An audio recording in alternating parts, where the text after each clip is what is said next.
শান্তিনিকেতন থেকে কলকাতার জার্নি আমাদের এখন লেগেই থাকবে, কারণ আমরা ঠিক করেছি কলকাতা থেকে এবার শিফট করব শান্তিনিকেতনে। আজকে কথাটা বলেই দিলাম এই কারণ মেয়ের পড়াশুনো শুরু হবে। মেয়ের পড়াশুনো নিয়ে অনেক গল্প আছে। ছোট থেকে এই যে এতটা বড় করলাম, তার মধ্যে ওর পড়াশুনোর যে জার্নিটা, সেটা আমাদের কাছে সত্যিই একটা রূপকথার গল্প। একদিন ইচ্ছে আছে সেই গল্পের ঝাঁপি নিয়ে তোমাদের সামনে বসার। আমাদের স্কুলের অভিজ্ঞতা, অনেকবার স্কুল পাল্টাতে হয়েছে হিয়ার। শেষ পর্যন্ত যে স্কুল থেকে ও পরীক্ষা দিল সেই স্কুল পর্যন্ত পৌঁছানোর গল্প, এবং তৎসহ শিক্ষক বা স্কুলের কমিটির নানা রকম অভিজ্ঞতা, যেগুলো দিয়ে অভিভাবকদের যেতে হয় প্রায়শই। আমরা আশা করি না হয়তো যে এই রকম কোনো ঘটনার মুখোমুখি আমরা হব, সেরকম অনেক গল্প আছে আমার কাছে। যাই হোক, আজকে চলেছি কঙ্কালীতলায়, কারণ সেদিন আমরা শান্তিনিকেতনে শেষ দিন কাটাচ্ছিলাম। পরের দিন ছিল আমাদের ফেরা। তাই ইচ্ছে হলো তোমাদের সাথে সেই দিনের কিছু স্মৃতি শেয়ার করার। এটা প্রান্তিক স্টেশন, খুব সুন্দর লাগে রাতের শান্তিনিকেতন। আর তোমাদের সাথে এই পরিবেশটা শেয়ার করব বলেই আমরা এই আলো আঁধারিতে শ্যুটটা করেছি। একবার চারিপাশটা দেখো, কীরকম অন্ধকার রাস্তা। কিছু কিছু জায়গায় যখন আলো আসছে মনে হচ্ছে শহরটা বা গ্রামটা একটু দেখতে পাচ্ছি, বাদবাকি চারিদিকটা চাপ চাপ অন্ধকার, কীরকম যেন একটা গা ছমছম করে। একেই যাচ্ছি সতীপীঠের এক পিঠ, তার উপরে যদি এরকম গা ছমছমে রাস্তা হয়। হিয়া যখন খুব ছোট ছিল, একবার এরকম সন্ধেবেলায় ঝমঝম করে বৃষ্টি পড়ছে আর আমরা চলেছি পুজো দিতে। সে এক অভিজ্ঞতা, সেগুলোই মনে করতে করতে যাচ্ছিলাম সেদিনও। তো যেটা বলছিলাম, আমার মেয়ের একটা ইচ্ছে ছিল, আমি পড়াশুনো যেখানেই করি, আমি উচ্চ মাধ্যমিকের পর থেকে শান্তিনিকেতনে থাকব।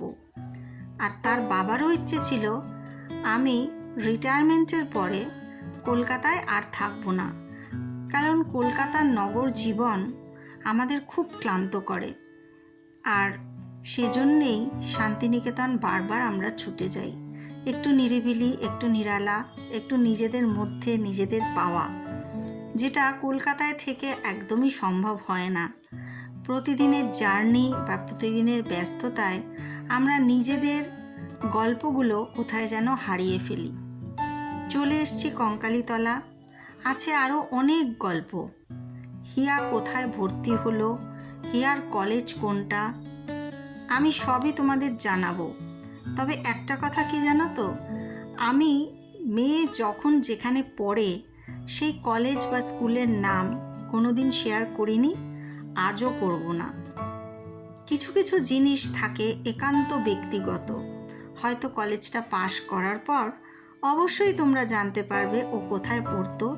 যেমন স্কুল থেকে বেরোনোর পর তোমরা জেনেছিলে হিয়া পড়ে দিল্লি ওয়ার্ল্ড পাবলিক স্কুলে। তার আগে কোনো দিনও আমি কথাটা কারোর সাথে শেয়ার করিনি। তোমাদেরও বলবো, ছেলেমেয়ে যখন স্কুল কলেজে পড়ে, সেই স্কুল কলেজের নাম বা স্বামীর চাকরির জায়গা চট করে কারোর সাথে শেয়ার করো না। ভালো না দিনকাল, এটুকুই বলবো। কার মনে কি আছে জানি না। নিজেদের সিকিউরিটির জন্যে, নিজেদের প্রাইভেসির জন্যে এটুকু সতর্ক হওয়া খুব প্রয়োজন। আর আমরা কতক্ষণই বা আমাদের জীবনটা শেয়ার করতে পারি এই নেটে? 24 ঘন্টার জীবনে মাত্র 10 মিনিট কি 15 মিনিট, তাতে কি সব কথা বলা যায়? বলা যায় না। কঙ্কালী মায়ের পুজো দিতে গেলে আমরা সাধারণত ভোলার কাছ থেকেই আমাদের পুজোর সামগ্রী কিনি, কিন্তু সেদিন ভোলা ছিল না। তাই এই মহামায়া বলে দোকানটি থেকে আমরা পুজোর সামগ্রী কিনলাম। এবার যাচ্ছি পুজো দিতে। কঙ্কালী পিঠে কিন্তু কঙ্কালী তলায় আর কি এসে কিন্তু একবার পুজো হয় না, একবার হয় মায়ের পুজো, একবার হয় বাবার পুজো। তাই আমরা দুবার পুজো দেব। এই যে রুরু ভৈরবের মন্দির তোমাদের এর আগের দিন দেখিয়েছি রিলে, সেই মন্দিরটাতেও আসবো।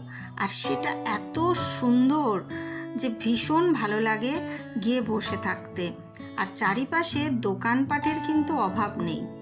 তাহলে আসছি সেই নতুন গল্প নিয়ে। পুজো কেমন দিলাম সেটাও দেখাবো। সত্যি বলতে কি অনেক মন্দিরে গেছি, কিন্তু এই মন্দিরে এসে যে শান্তি পাই সেটা সত্যিই কোথাও পাইনি। সকালবেলা তো এসে পুজো দিতে অবশ্যই ভালো লাগে, আর আমার বেশি ভালো লাগে এই সন্ধেবেলাটা। সন্ধেবেলায় মন্দিরের চত্বরটা যেন আরও শান্ত হয়ে যায়। আর সেদিন আমি ঘাটে আর নামিনি। এর আগের বার যখন এসেছিলাম, তোমরা হয়তো যারা আমার ব্লগ ফলো করো দেখে থাকবে, এখানে এই যে পুকুর ঘাটটায় যেখানে মায়ের কাঁখালটা আছে, সেই পুকুর ঘাটটায় নেমে আমি মাথায় জল নিয়েছিলাম। কিন্তু এদিন রাত্রে পুকুর ঘাটটার দিকে তাকিয়ে যাওয়ার সাহস হলো না। দূর থেকেই প্রণাম করলাম আর মন্দিরে প্রবেশ করলাম। কেমনভাবে পুজো দিলাম, কেমন ছিল পূজারীদের ব্যবহার, অনেক কথা আছে। আসছি খুব শিগগিরই, সঙ্গে থেকো বন্ধুরা। গল্প হলেও সত্যি।